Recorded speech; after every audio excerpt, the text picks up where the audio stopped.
Entitled customer demands my personal cell number and blames me for him losing his job. I work as a claims adjuster for auto accidents. A customer filed a claim after hours, and I follow up with him first thing this morning. I have no info on the vehicle other than what he reported, and I inform him there is a possibility of it being a total loss. He immediately jumps down my throat and tells me he doesn't want his car to be a total loss, and he doesn't want me to have it moved to another location for an in-person inspection. I start to discuss an alternative with him when he starts cursing at me and berating me, constantly interrupting me, telling me to just pay the claim. If it were that easy of a job, I'd be paid less, and my job would be a hell of a lot easier. I explain that per his insurance agreement, we have to inspect the vehicle before I can make a payment for his claim, and we need to see if it is going to be a total loss or repairable. He continues to be a jerk, so I inform him that I will disconnect the call and try talking to him again when he has regained his composure. I hang up and go into a meeting, and he proceeds to call our customer service line over and over and over. He harassed a total of 4 women and refused to end the call until I accepted his call. I explained I was in a meeting and wouldn't be out for at least another 30 minutes or so. He continued to stay on the line with them for a few more minutes before hanging up and calling customer service again.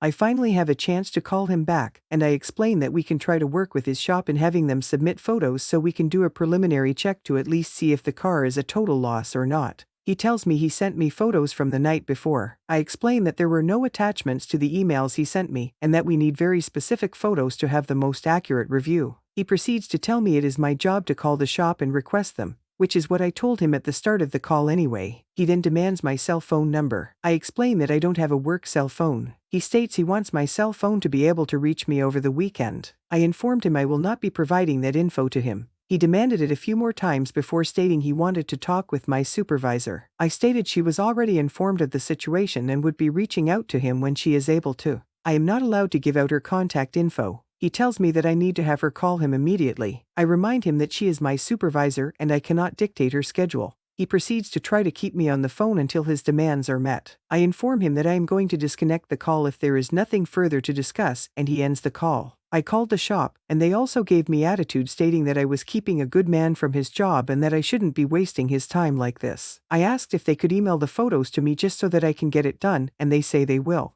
I have an uncommon last name, so I made sure to spell it out for them multiple times since it is part of my email address. 2 hours before I leave for the day, I still don't have the photos. I text the customer and let him know, and he told me he would call them. 5 minutes before I'm supposed to leave, I call the shop again and don't get an answer or option to leave a message. I text the customer to let him know that photos aren't received yet, and we won't be able to move forward on his claim until Monday. He starts blaming me for working in a different time zone, stating it isn't fair that I work 3 hours ahead of him. I explain that I don't work 3 hours ahead of him, I'm just 1 hour ahead, and the shop had all day to send me the photos needed. He now states that since he doesn't have a rental since he didn't purchase the coverage, he is going to be fired on Monday, and it's all my fault. I offer to set him up with a discounted rental, and he tells me he doesn't have a rental company in his area, but it's still my fault for him losing his job. Goodness gracious, I'm so sorry to hear that. You mean to tell me that your employer is so heartless as to fire you for missing a workday unexpectedly when it's your first occurrence or infraction with them? You may want to contact your state Department of Labor then. He tells me I should just pay the claim, and I'm holding up his claim for no reason to make life difficult for him. I wonder what he thinks happens to adjusters who don't follow due diligence on a claim and just pay it. We don't get cookies, that's for sure. In fact, we face termination with our employer, fines with the state the claim was handled in, and possible jail time. Oh yeah, and our employer can sue us for the money we paid to the customer without authorization, and if the customer knowingly cashes the check when they know their claim wasn't supposed to have been paid out, they get reported to the federal government for insurance fraud and sued by the insurance company for repayment of the claim. I guess I'll see what he has to say on Monday. My supervisor has been reading my notes and keeping up to date with the claim, and she is going to have a very fun conversation with him, especially when all the calls exhibiting his bad behavior were recorded. Edit to add, this is a single vehicle accident where the customer hit a large object in the road that he absolutely should have seen. I won't state the specifics in case he's a Redditor. He did not file a police report, and he wanted to send me photos from the scene of the accident, which took place at night, and became more irate when I stated I need a VIN photo from the sticker inside his driver's side door. Update, not too much going on, which is unexpected.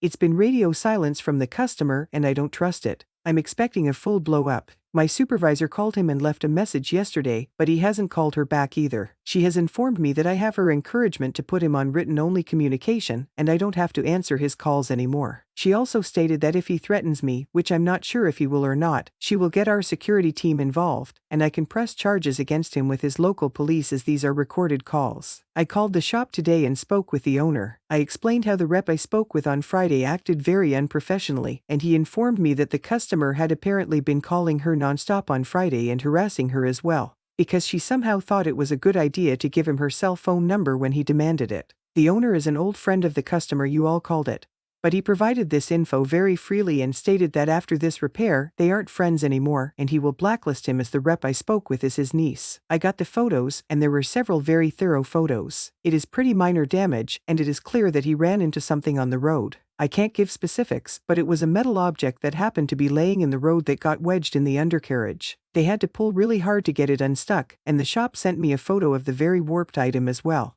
Redditor sleuths also called that he has a huge custom item that was not on the policy. It's a bed cover for his truck, but there was no damage to it, and even if there was, we wouldn't cover it if he didn't have an endorsement for custom equipment. I ran this by Special Investigations Unit, and while they agreed that the customer was acting shady as heck, they don't have enough info to start an investigation. And they stated that since it is a single car accident, we would still be obligated to cover his repairs even if he was lying. There are several states where we can deny a claim if the customer lies about how the accident happened, but sadly, this is not one of those states. I've texted the customer to let him know I got the photos and that I was in contact with the shop, but he hasn't responded and it's radio silence. Either he's really embarrassed about his actions, as he rightly should be, or he's a ticking time bomb that's going to explode near the end of the week when I'm my busiest just to tell me in detail how I made him lose his job. We shall see. This will probably be the last update, but if anything else happens, I'll be sure to let y'all know. I truly appreciate the support and collective WTF from everyone as it confirms I'm not just being crazy or sensitive. To the one poster who told me that it's my job to handle this sort of thing and I've been trained for it, one, I have never been trained for this level of crazy, and I challenge you to find anyone short of an orderly at a psych ward to be trained for it, and two, it is my job to get cars fixed, not to deal with harassment and bad behavior. Let this be a reminder to everyone to be kind to others, especially the disembodied voices on your phone providing a service to you. Update: I appreciate all the support I have received so far, and I did get a few messages requesting an update.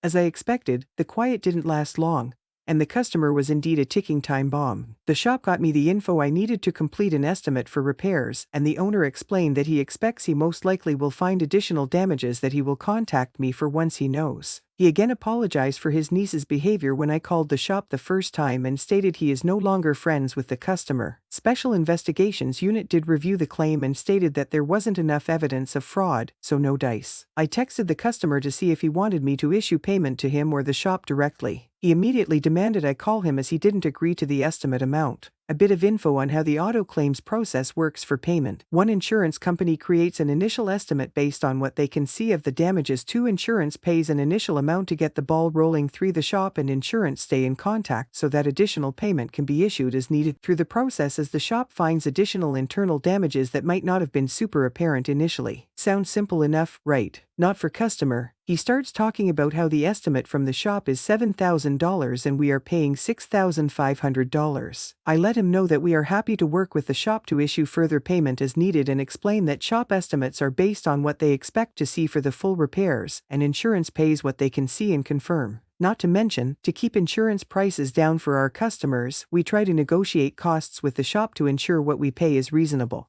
Before I can get two words out, he interrupts me and starts yelling, saying how I lost his job and that I'm now denying his claim since I'm refusing to pay the amount the shop demands. I explain again that we aren't denying the claim, but this is the first of multiple payments we will be issuing and I need to know where to send the payment. I tell him that if he keeps talking to me like that, I will end the call. His response: of course you will. No self-awareness or apology, acting like a toddler when he's nearly 40. I continue trying to explain, but he decides to keep talking over me and yelling at me. He starts to say S about me as a person and my family, and I interrupt and state, do you want to finish that sentence for this recorded line for who knows how many people to hear? He stops, thinks, and then tells me that he hopes my husband S me and leaves me. I recently got married, and IT is in the process of changing my name in the system. So some of my systems show my new name and some show my maiden name. It causes a lot of confusion, and so I have to explain it a lot while waiting for the updates. I had to explain it to this customer as well, so he knew full well he was saying this to a newlywed.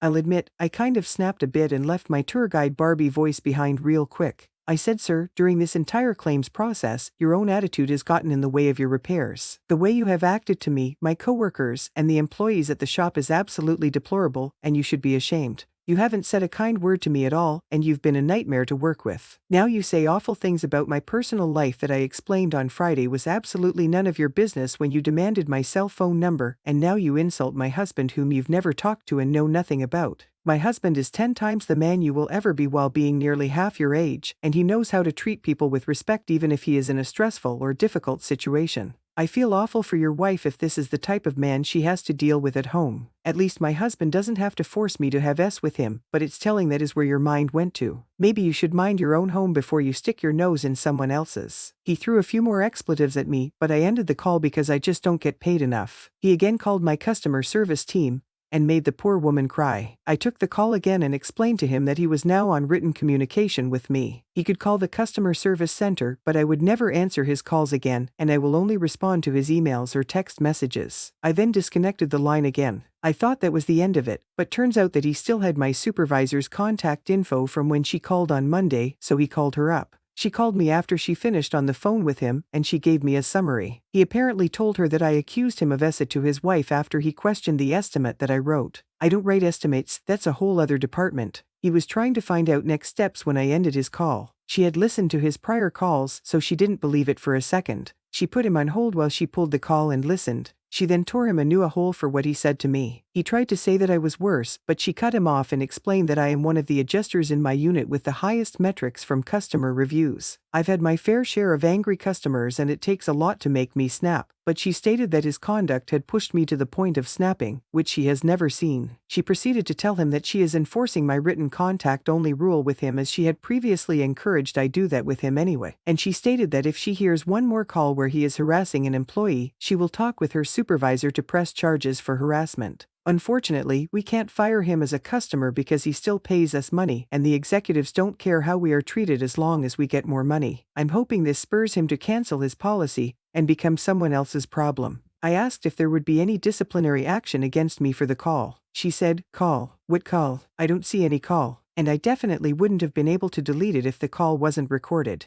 Basically covering my butt if the customer tries to escalate above her to her supervisor or something. I sent a copy of the estimate to the shop and gave them instructions on how they could request more payment from us, and the customer texted to tell me to send payment to them as well. After our call, he called the shop, and apparently they had a massive fight because the customer then texted me and said, "Send payment to me." The shop just pee me off big time, so I sent the payment to him, with his lien holder included, so he has to mail the check to them to endorse in cash before they send him a new check, and of course it won't be overnighted but by standard USPS mail both ways. I got to close the claim, but I still don't think this is the last I'll be hearing from this guy. I'll provide more updates as they come, but thankfully I don't actually have to talk to him again. Thanks again for all the support on this. It's nice to know I'm not crazy or expected to be a doormat.